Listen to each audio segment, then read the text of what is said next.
नमस्कार, politics with Prabhakar की इस कड़ी में आपका स्वागत है। मैं आज हूं पश्चिम बंगाल के मुर्शिदाबाद ज़िले में। आज मैं बात करूंगा पश्चिम बंगाल चुनाव में अल्पसंख्यक किस तरफ जाएगा। आप जानते हैं यहाँ 27 से 30% अल्पसंख्यक हैं और इस अल्पसंख्यक वोटों पर कब्जे के लिए अब जहाँ फुरफुरा शरीफ के पीरजादा अब्बास सिद्दीकी ने अपनी पार्टी बना ली है, इंडियन सेकुलर फ्रंट, और लेफ्ट और कांग्रेस के साथ तालमेल की बातचीत कर रहे हैं। दूसरी ओर बिहार चुनाव की कामयाबी से उत्साहित असदुद्दीन ओवैसी, उन्होंने भी यहाँ चुनाव लड़ने का ऐलान किया है।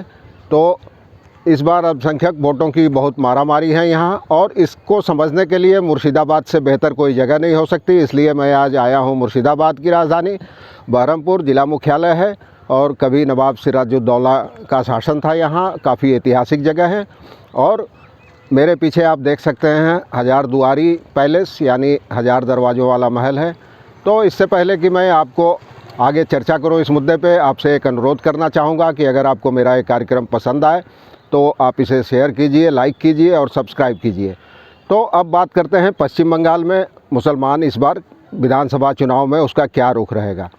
यहाँ शुरू से ही लेफ़्ट के समर्थक रहे हैं मुसलमान। 2011 में यह लोग ममता बनर्जी की टीएमसी के खेमे में आए, 2016 में भी वहीं रहे, लेकिन इस बार बीजेपी की ओर से कड़ी चुनौती मिल रही है। ध्रुवीकरण हो रहा है ज़बरदस्त। हमें जैसा लोकसभा चुनाव में देखने को मिला था कि बीजेपी 2 से 19 सीटों तक पहुंच गई, तो इस बार भी ये काफ़ी ज़बरदस्त ध्रुवीकरण हो सकता है। इसके अलावा जो फुरफुरा शरीफ की पार्टी और असदुद्दीन ओवैसी है, तो क्या इससे इन वोटरों पर कोई असर पड़ेगा?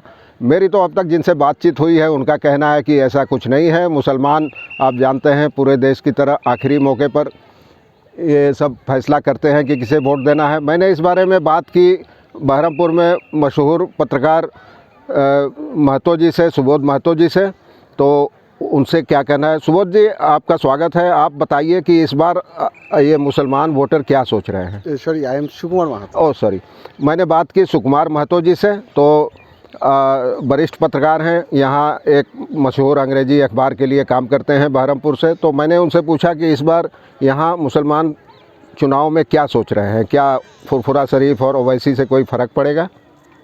Obviously, I think it will be a big matter. As you know, there are almost 65 to 70% population from Muslim community.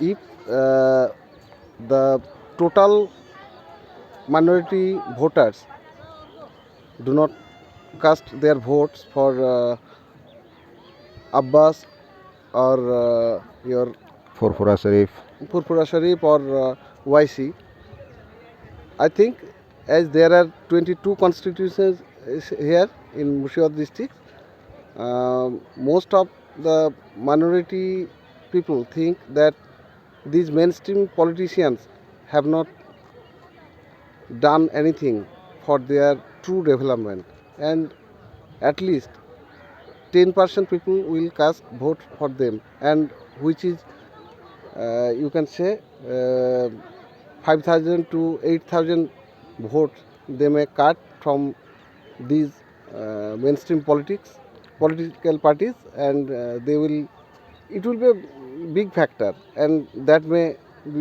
be a helpful for BJP or somewhere for Trinamool also. हाँ, तो अभी आपने सुना, सुकुमार महतो जी वरिष्ठ पत्रकार हैं, यहाँ की नब्ज पहचानते हैं, लंबे समय से पत्रकारिता कर रहे हैं। तो इनका कहना है कि कुछ लोग ज़रूर वोट देंगे दूसरे दलों का, इससे किसी या तो बीजेपी को फ़ायदा हो सकता है अगर इस वोट बैंक में सेंध लगे, या तो तृणमूल कांग्रेस को फ़ायदा हो सकता है। अभी ये कहना मुश्किल है, लेकिन मुर्शिदाबाद आप जानते हैं कि पश्चिम बंगाल में यहाँ मुसलमानों की आबादी सबसे ज़्यादा है। पिछले जो जनगणना हुई थी 2011 में, उसके हिसाब से 61% मुसलमान थे, जो अब बढ़कर 70% तक पहुँच गए हैं। लेकिन अभी भी इन लोगों ने तय नहीं किया है। वैसे यहाँ टीएमसी के नेताओं से मेरी बात हुई तो उनका दावा है कि कोई असर नहीं पड़ेगा। यहाँ कोई कम्युनल की भावना, सांप्रदायिक भावना नहीं है, और फुरफुरा शरीफ या वैसी चाहे जितना जोर लगा लें, उनका कोई मतलब नहीं है। रास्ते में आते समय पलासी में भी मेरी कुछ लोगों से बात हुई थी, तो उनका कहना था कि मुसलमान सोचता है कि उसके हितों की रक्षा कौन करेगा, तो वह उसी को वोट देगा, और दूसरी किसी पार्टी आए या जाए इससे हमें मतलब नहीं है। हम आखिरी मौके पर तय करेंगे कि हम किसे वोट देंगे। तो इस मामले में इस साल मुर्शिदाबाद कम से कम बहुत निर्णायक रहने वाला है और यहाँ से जो संदेश निकलेगा वो बंगाल ही नहीं पूरे देश तक जाएगा। तो मैं आपको आगे बताता रहूँगा कि क्या हुआ नतीजा और किस तरफ गए मुसलमान।